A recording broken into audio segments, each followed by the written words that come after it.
अतिशय महत्वाची बातमी बघतोय. देशमुख कुटुंबियांच्या भेटीला धस ते पोहोचलेले आहेत. संतोष देशमुख यांच्या फोटोला आदरांजली वाहून त्यानंतर चर्चेला सुरुवात झालेली आहे. मसाजो ग्रामस्थांची सुरेश धस यांच्यासोबत चर्चा सुरू आहे. आरोपीला मदत करणाऱ्यांवर गुन्हे दाखल व्हायला हवे असं धस यांचं म्हणणं आहे.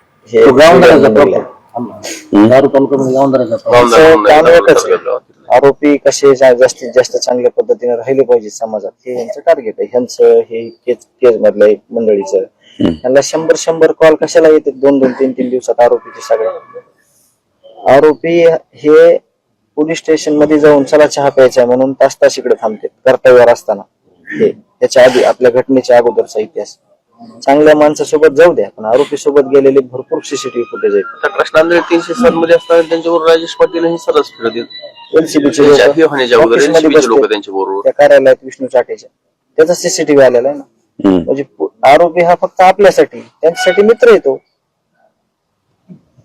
टोल नाक्यावर रोज पोलीस असायचे तिथं पैसे वसुलीला आहे.